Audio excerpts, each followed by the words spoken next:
Okay, so to wrap up the general bones introduction, we're gonna go over the appendicular skeleton. We're gonna go to the lower limb, and for the bones of the lower limb, we have the os coxa, you have the femur, the tibia, the fibula, the patella, tarsals, metatarsals, and phalanges. So your pelvic girdle, which is your hip, is actually formed of uh, different bones fused together. So the pelvic girdle, which is your pelvis, are the bones that help support the weight of the body. They contain the pelvic viscera. Again, viscera is the internal organs, and they help form the hip joints. So the main bone in the pelvic girdle is a bone called the os coxa. So this is your hip bone. It's composed of three different fused bones, which we're going to show in the next slide. And then next we have the sacrum and the coccyx to connect those two hip bones together. So your os coxa, which is your pelvic girdle, is composed of three different bones fused together. So those colors are what basically shows what are those colors over here. So you have the ilium, which is this orange one. This is the white crest. You can actually feel this bone at the hip. Then we have the ischium. So the ischium is this green bone over here. You can actually feel this at your buttocks. This is posterior and inferior. And then last one is the pubis, which you can actually feel the pubic region.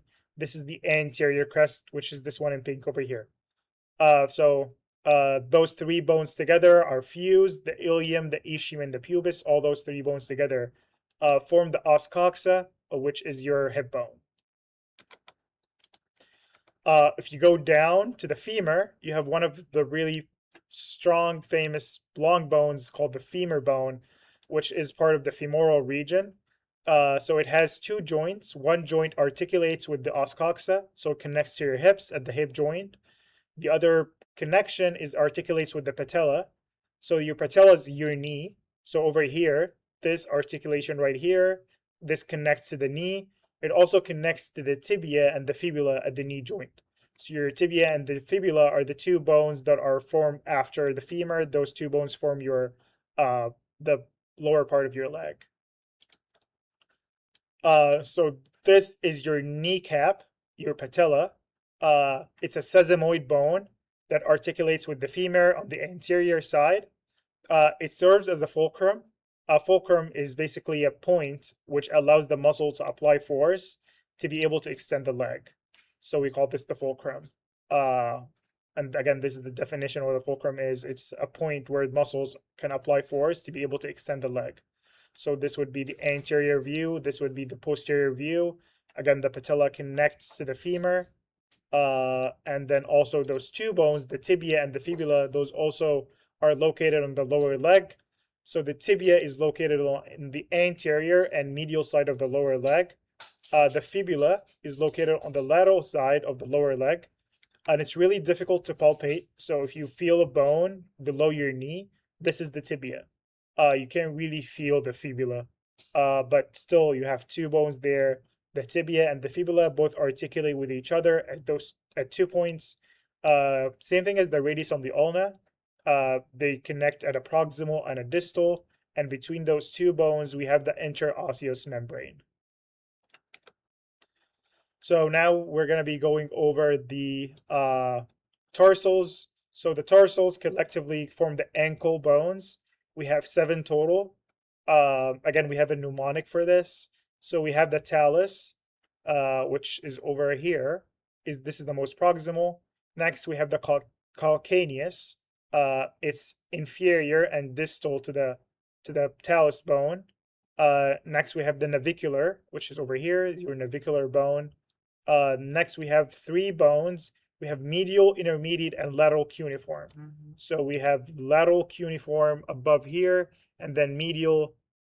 We have the medial, intermediate, and then lateral cuneiform. And then the last bone is called the cuboid bone, which is over here. I'm going to be zooming over next to show you those bones. So this is the mnemonic that we have for the tarsals. It's tiger cubs need milk. So let's zoom in. So it's tiger cubs need milk. Again, tiger, so it's talus.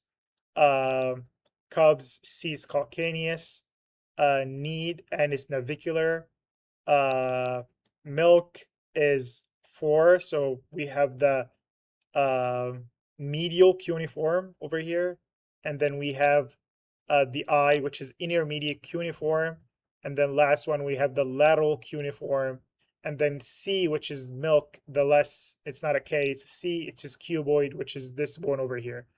So we have the medial, intermediate, and then lateral cuneiform, and then last bone is the cuboid bone over here.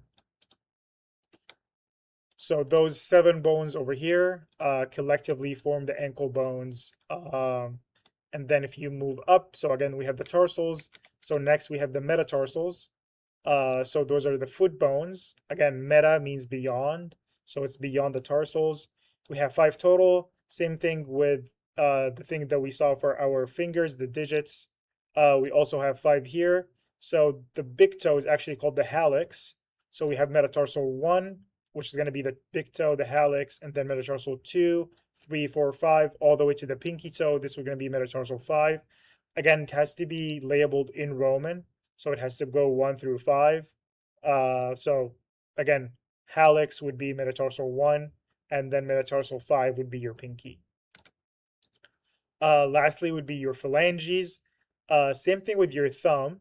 Your digit number 1, which is your hallux or your hallux, only has 2 phalanx. It has the proximal phalanx and the distal phalanx.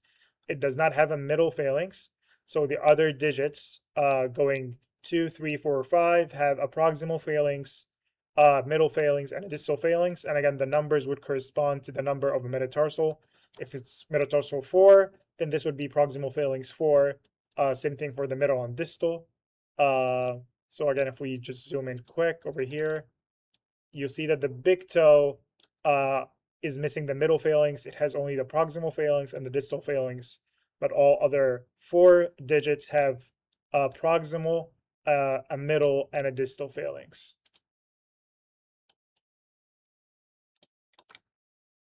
So that is everything for the introduction of the general bones. Then next we're going to be going over more details about the axial. And then after we're going to be going over more details about the appendicular bones.